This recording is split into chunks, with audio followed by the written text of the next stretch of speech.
just when people want to get into the metal, and silver, especially silver, the supply is really going to start to fall. And this is going to be like the worst of both worlds, really.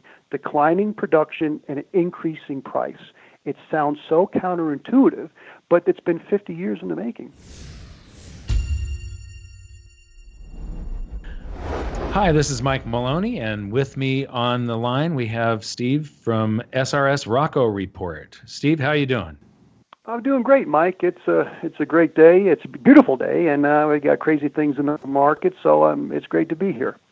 Yeah, well, we were talking just a little bit before we started the interview here about the totally illogical economy, the illogical markets, about people getting in right here at what I believe is, we're right at the top. To me, all the alarm bells are ringing that were ringing in late 1999 and in 2007.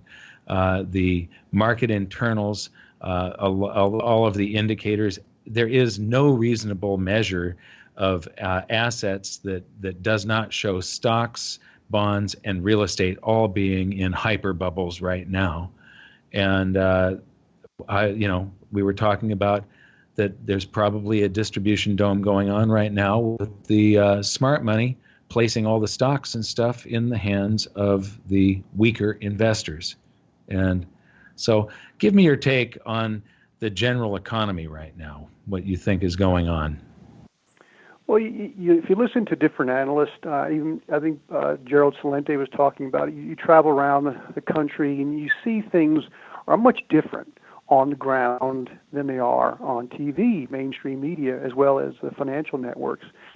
So we see a huge disconnect between, now there are a lot of people moving around. There's a lot of people buying cars they really can't afford, buying boats and RVs and new homes and all that. And there's a lot of debt being put into the market. So there is a lot of movement happening, but it's not sustainable. And so over the last 3 years, the earnings of the S&P and Dow really haven't gone anywhere. They're about the same or maybe even a little less, but the stock indexes have really increased.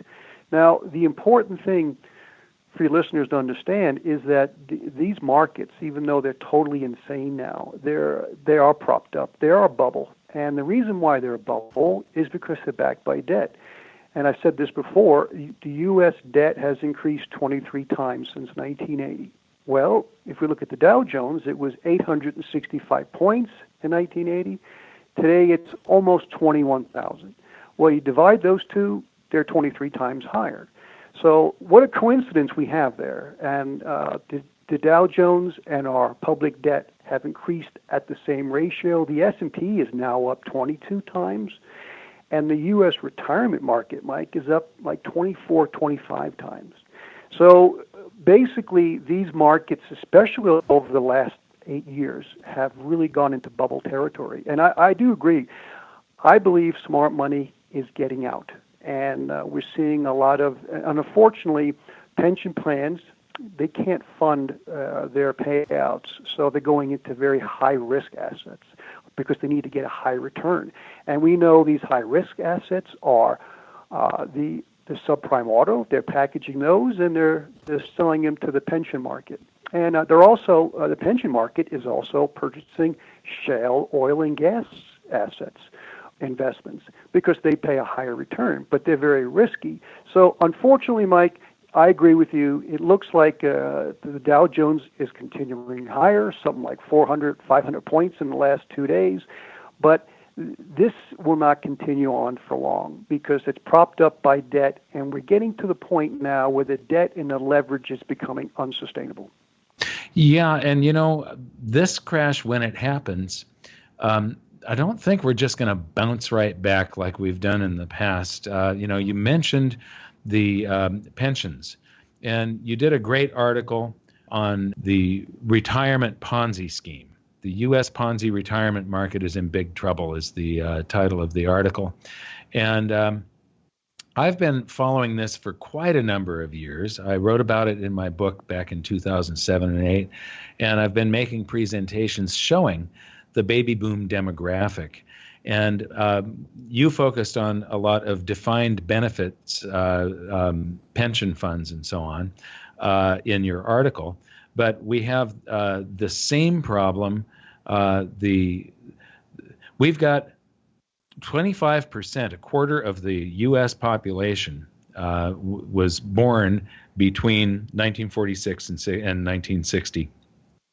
And the people that were born in 46 they're reaching the age right now where they have to take mandatory distributions from their IRAs.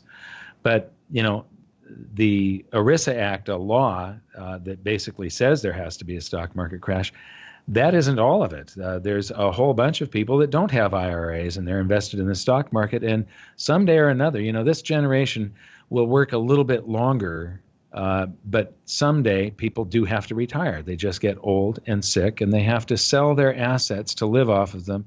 And when you've got a much smaller demographic, a smaller population following them that doesn't have as much wealth, that means there's more sellers than buyers. Markets have to crash.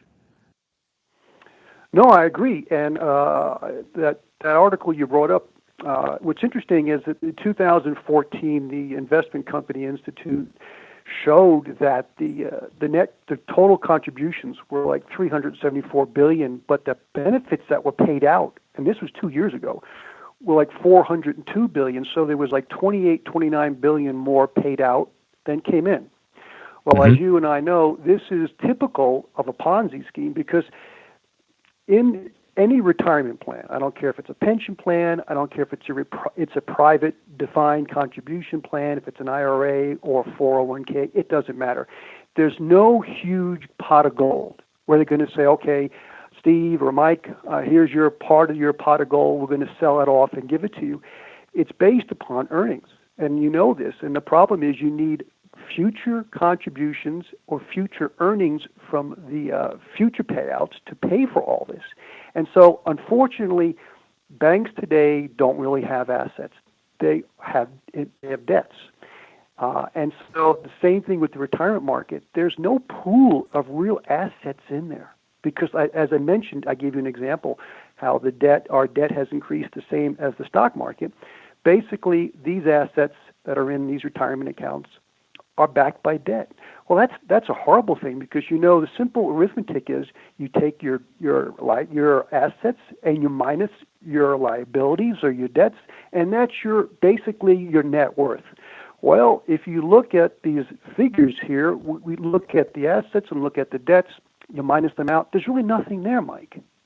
Mm-hmm. That's the reason why I've always been a big proponent of gold, because you see, gold and silver, they are true assets. They are stored, as you mentioned, economic energy. So I do agree with you. I think the retirement market, once the pension market really starts to fall apart, Mike, I see the private 401ks, IRAs, I see them not too far after starting to fall apart as well.